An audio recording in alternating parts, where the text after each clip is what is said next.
Hello' everyone, welcome to my channel.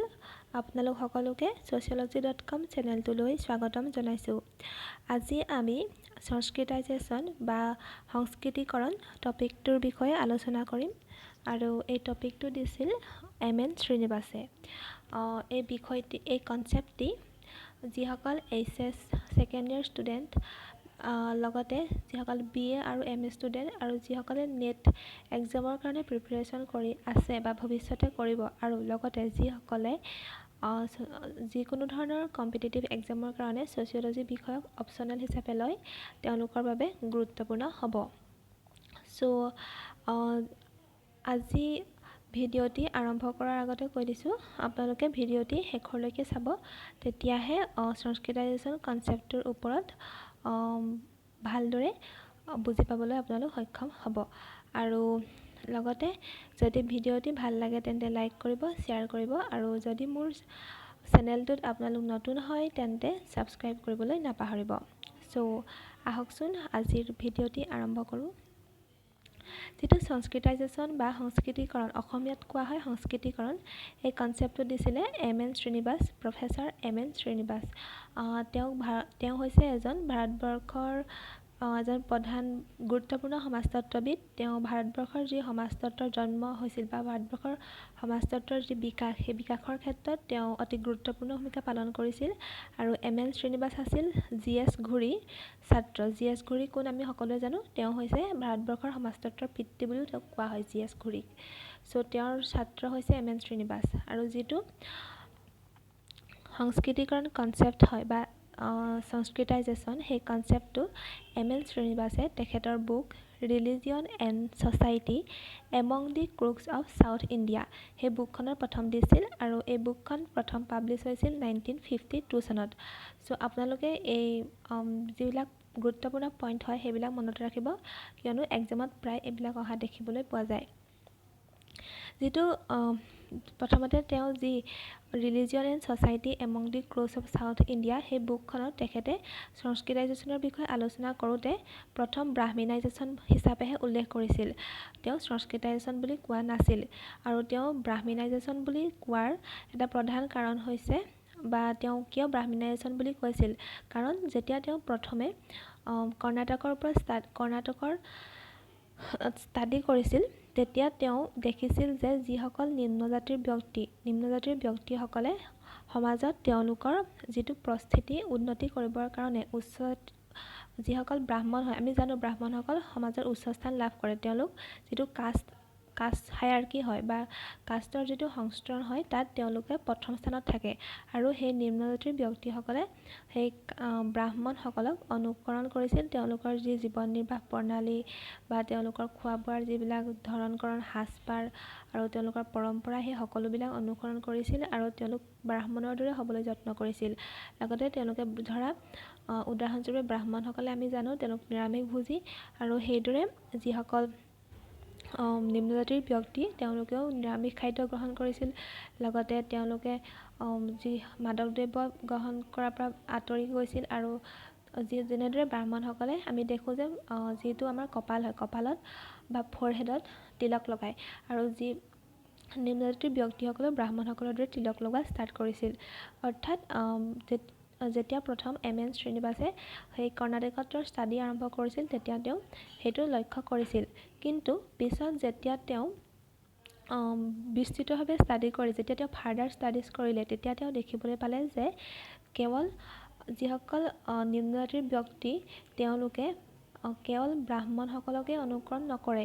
তেওঁ নিম্নজাতিৰ ব্যক্তিসকলে তেওঁলোকৰ যিটো ওচৰ পাজৰৰ অঞ্চল, সেই অঞ্চলত যিটো জাতিৰ ব্যক্তি বা যিটো জাতি ডমিনেণ্ট হৈ আছে বা প্ৰভাৱশালী হয়, বা সেই জাতিটোকহে তেওঁলোকে অনুকৰণ কৰে। অৰ্থাৎ তেওঁলোকে যে কেৱল ব্ৰাহ্মণকে অনুকৰণ কৰিব তেনেকুৱা নহয়, তেওঁলোকে ক্ষত্ৰিয়কো অনুকৰণ কৰিব পাৰে বা বৈশ্যকো অনুকৰণ কৰিব পাৰে। অৰ্থাৎ যিসকল টুৱাইচ বৰ্ণ কাষ্ট বুলি কোৱা হয়, টুৱাইচ বৰ্ণ কাষ্ট মানে কি, যিসকল ব্ৰাহ্মণ, ক্ষত্ৰিয় আৰু বৈশ্য, তেওঁলোকক টুৱাইচ বৰ্ণ কাষ্ট বুলি কোৱা হয়। আৰু তেওঁলোকে টুৱাইচ বৰ্ণ কাষ্ট বুলি কোৱাৰ মূল কাৰণটো হৈছে যে তেওঁলোকে যিটো উপনয়ন বুলি কোৱা হয়, উপনয়ন চেৰিমনিৰ জৰিয়তে তেওঁলোকে দুবাৰ জন্ম লাভ কৰে বুলি কোৱা হয়। আৰু যিসকল ব্ৰাহ্মণ, ক্ষত্ৰিয়, বৈশ্য আৰু শূদ্ৰ তেওঁলোক সেই প্ৰথম তিনিটা হায়াৰকীত থাকে আৰু তেওঁলোকে হৈছে টুৱাইচ বৰ্ণ কাষ্ট। লগতে যেতিয়া তেওঁ সংস্কৃতাইজেশ্যনৰ বা তেওঁ যেতিয়া কৰ্ণাটকত ষ্টাডি কৰিছিল তেতিয়া তেওঁ দেখিবলৈ পাইছিল যে কেৱল নিম্ন জাতিৰ ব্যক্তিসকলেই নহয়, যিসকল ট্ৰাইব হয় বা জনজাতি হয় তেওঁলোকেও যিসকল ডমিনেণ্ট কাষ্ট তেওঁলোকক অনুকৰণ কৰিবলৈ চেষ্টা কৰে। যিটো ডমিনেণ্ট কাষ্ট হয়, ডমিনেণ্ট কাষ্ট মই ইয়াত চমুকৈ কৈ দিছোঁ, পিছৰ ভিডিঅ'ত মই ডমিনেণ্ট কাষ্টৰ বিষয়ে বহলকৈ ক'ম। সাধাৰণতে ডমিনেণ্ট কাষ্ট হৈছে সেইসকল ব্যক্তি যিসকলে তেওঁলোকৰ যিটো লোকেলিটি হয় বা তেওঁলোকৰ যিটো অঞ্চল হয় তেওঁলোকৰ সেই অঞ্চলত তেওঁলোক জনসাংখ্যিকভাৱে তেওঁলোক অধিক হ'ব পাৰে বা তেওঁলোকৰ ৰাজনৈতিক ক্ষমতা থাকিব পাৰে, সামাজিক ক্ষমতা থাকিব পাৰে আৰু তেওঁলোক যিটো কাষ্ট হায়াৰকী বা জাতি ব্যৱস্থাৰ যিটো সংস্থান তাতো তেওঁলোকৰ উচ্চ স্থান থাকে, সেই তেওঁলোকক ডমিনেণ্ট কাষ্ট বুলি কোৱা হয়। আৰু যিটো সংস্কৃতিকৰণ প্ৰক্ৰিয়া, সেই প্ৰক্ৰিয়াত নিম্ন জাতি বা জনজাতিৰ লোকসকলে সেই ডমিনেণ্ট কাষ্ট বা প্ৰভাৱশালী জাতিক অনুকৰণ কৰে। আৰু যেতিয়া তেওঁ যিটো সংস্কৃতাইজেশ্যন প্ৰক্ৰিয়া, সেই প্ৰক্ৰিয়াৰ বিষয়ে আমি আজি এইটো মই বেছিক কনচেপ্টটো দি লৈছোঁ। এতিয়া আমি পিছৰ কথাখিনি আলোচনা কৰোঁ আহকচোন। যিটো মিনিং হয় Sanskritization, the process through which lower caste or tribe imitated lifestyle of upper caste or locally dominant caste in order to change their status in the local hierarchy. অৰ্থাৎ নিম্ন জাতি বা জনজাতিৰ লোকসকলে তেওঁলোকৰ পৰিস্থিতি উন্নত কৰিবৰ বাবে উচ্চ জাতিৰ লোকসকলৰ জীৱন ধাৰণ প্ৰণালী, খাদ্যাভ্যাস আদি অনুকৰণ কৰা প্ৰক্ৰিয়াটোকে সংস্কৃতিকৰণ বোলে। ডেফিনেশ্যনছ অফ সংস্কৃতাইজেশ্যন, যেতিয়া তোমালোকে কুৱেশ্যন এটাৰ এনচাৰ লিখিবা তেতিয়া তোমালোকে প্ৰথমে ডেফিনেশ্যনছখিনি দিবলৈও যত্ন কৰিবা। যদি তোমালোকৰ সম্পূৰ্ণৰূপে মনতটো নাথাকে কিন্তু যিখিনি মেইন কি ৱৰ্ড হয় সেইখিনি মনত ৰাখি ডেফিনেশ্যনটো দিবলৈ যত্ন কৰিবা। আৰু যিটো সংস্কৃতাইজেশ্যনৰ তেওঁ প্ৰথম দিছিলে যিটো সংস্কৃতাইজেশ্যনৰ সংজ্ঞা, তাত কৈছিলে যে the process of mobility of lower caste by adopting vegetarianism and teetotalism to move in the caste hierarchy in a generation or two.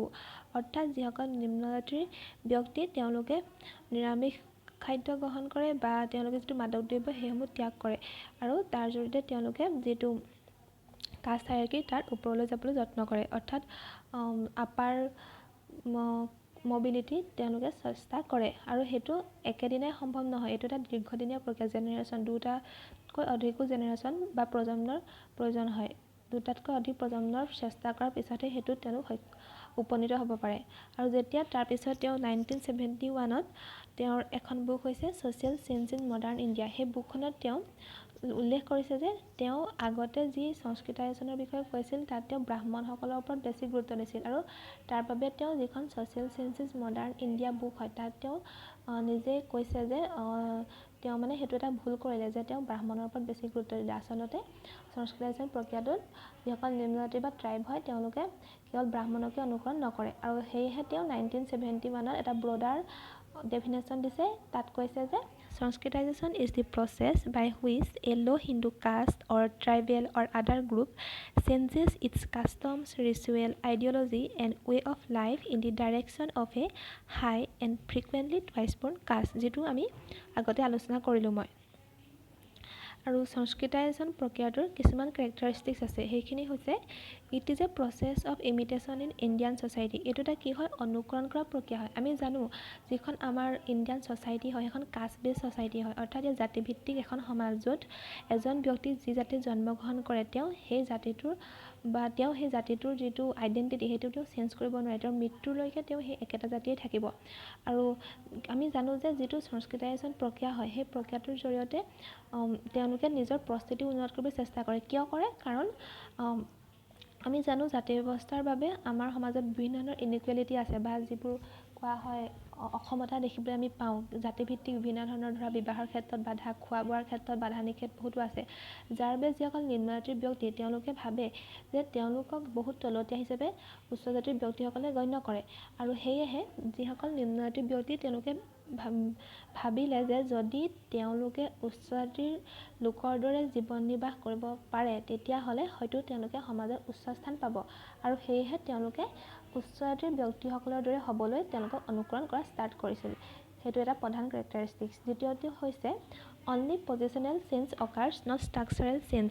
মই আগতেও কৈছোঁ যিটো সংস্কৃতায়জন প্ৰক্ৰিয়া হয় সেই প্ৰক্ৰিয়াটোত অনলি পজিশ্যনেল চেঞ্জ হয়। অৰ্থাৎ আমি জানো যিটো জাতিভিত্তিক ব্যৱস্থা, জাতি ব্যৱস্থাত মই কৈ গৈছোঁ যে জাতি ব্যৱস্থাত কি হয়, তেওঁ জন্মৰ জৰিয়তেহে এটা জাতিৰ অন্তৰ্ভুক্ত হয়। গতিকে তেওঁ যিটো জাতিৰ অন্তৰ্ভুক্ত হয় যদিও তেওঁ উচ্চ জাতিক অনুকৰণ কৰি বা ডমিনেণ্ট কাষ্টক অনুকৰণ কৰি তেওঁৰ পৰিস্থিতিটো উন্নত কৰিবলৈ চেষ্টা কৰে তেওঁলোকে, কিন্তু সেইটো তেওঁলোকৰ যিটো জাতিৰ যিটো আইডেণ্টিটি সেইটো কেতিয়াও চেঞ্জ হৈ নাযায়।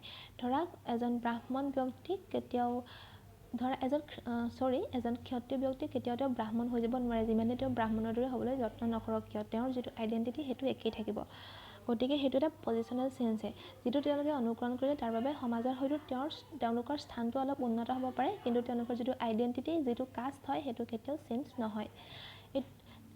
থাৰ্ডটো হৈছে collective change of one caste or group. যিটো সংস্কৃতায়জন প্ৰক্ৰিয়া হয় সেইটো এটা কালেক্টিভ চেঞ্জ হয়। সেইটো কোনো এজন ব্যক্তিয়ে অকলে যদি চেষ্টা কৰে উচ্চ জাতিৰ দৰে হ'বলৈ বা ডমিনেণ্ট কাষ্টৰ দৰে হ'বলৈ, তেতিয়াহ'লে আমি তাক সংস্কৃতায়জন বুলি ক'ব নোৱাৰোঁ।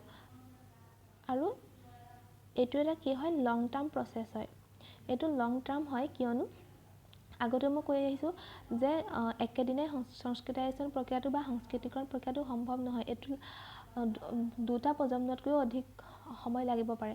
যিটো এম.এন. শ্ৰীনিবাসে যেতিয়া তেওঁ ক্ৰুকসকলৰ ওপৰত অধ্যয়ন কৰিছিল, ক্ৰুকসকল হৈছে এটা কাষ্ট লাইক এটা গ্ৰুপ হয়। সেই তেওঁলোকক অধ্যয়ন কৰোঁতে তেওঁ দেখিছিল যে ক্ৰুকসকলৰ দুটা প্ৰজন্মতকৈ অধিক সময়ৰ প্ৰয়োজন হৈছিল।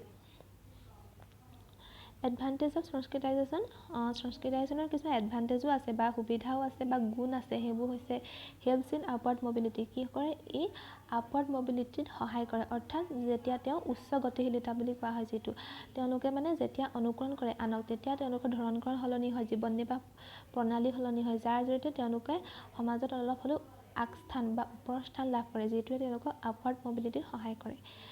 ছেকেণ্ডটো হৈছে the gap between upper caste and lower caste is reduce. অৰ্থাৎ যিসকল আপাৰ কাষ্ট বা উচ্চ জাতি আৰু নিম্ন জাতিৰ ব্যক্তিসকলৰ মাজত আমি জানো এটা গেপ থাকে। নিম্ন জাতিৰ ব্যক্তিসকলক উচ্চ জাতিৰ ব্যক্তিসকলে নিজ চকুৰে চায়, আৰু তাৰপিছত যেতিয়া তেওঁলোকে সংস্কৃতিকৰণ প্ৰক্ৰিয়াৰ জৰিয়তে নিম্ন জাতিৰ ব্যক্তিসকলে উচ্চ জাতিৰ দৰে হ'বলৈ যত্ন কৰে, তেতিয়া তেওঁলোকৰ মাজত যিটো বিভেদ বা যিটো অসমতা আছে সেইটো অলপ হ'লেও হ্ৰাস পায়। কিছুমান ডিছএডভান্টেজো আছে। সেইসমূহ হৈছে দেয়াৰ কালচাৰ গেটছ এৰ'ডেড। অৰ্থাৎ যিসকল নিম্ন জাতিৰ ব্যক্তি হয় তেওঁলোকৰ যিটো কালচাৰ হয় সেই কালচাৰটো লাহে লাহে নাইকিয়া হৈ যাবলৈ ধৰে বা ৰিডিউচ হয়। কাৰণ যেতিয়া তেওঁলোকে উচ্চ জাতিৰ ব্যক্তিসকলে অনুকৰণ কৰে তেতিয়া তেওঁলোকে নিজৰ যিটো কালচাৰ আছে, নিজৰ যি সংস্কৃতি আছিলে সেইসমূহ ত্যাগ কৰে, আৰু ফলত তেওঁলোকৰ নিজৰ জাতিৰ সংস্কৃতি পৰম্পৰা সেইসমূহ প্ৰায় নাইকিয়া হৈ যোৱাৰ দৰে হয়। দ্বিতীয়তে হৈছে ফিলিংছ অফ ইনফেৰিয়ৰিটি কমপ্লেক্স। অৰ্থাৎ যিসকল নিম্ন জাতিৰ ব্যক্তি তেওঁলোকে উচ্চ জাতিৰ দৰে হ'বলৈ যত্ন কৰে, কিয়নো তেওঁলোকৰ মাজত এটা হীনমন্যতা আছে যে তেওঁলোক লোৱাৰ হয়, আৰু যাৰ বাবে তেওঁলোকে সেই হীনমন্যতা ভাৱটোৱে তেওঁলোকক বিভিন্ন ক্ষেত্ৰত বাধাৰ সৃষ্টি কৰে, যাৰ বাবে সেইটো কোৱা হয় যে তেওঁলোকৰ মাজত এটা ইনফেৰিয়ৰিটি কমপ্লেক্স আছে। Copies of evil practices. অৰ্থাৎ তেওঁলোকে কিছুমান বেয়া অভ্যাসো তেওঁলোকে কপি কৰে।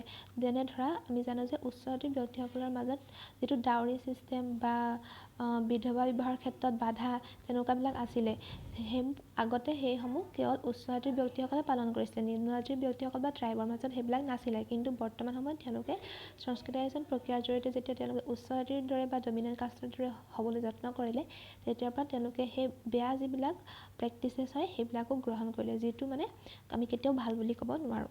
আৰু আনটো হৈছে only positional change not structural change. মই আগতে কৈছোঁ সেইটো যিটো কেৰেক্টাৰিষ্টিক্স হয় সেইটো একেটাই হয়, যিটো এটা ডিছএডভান্টেজ হয়।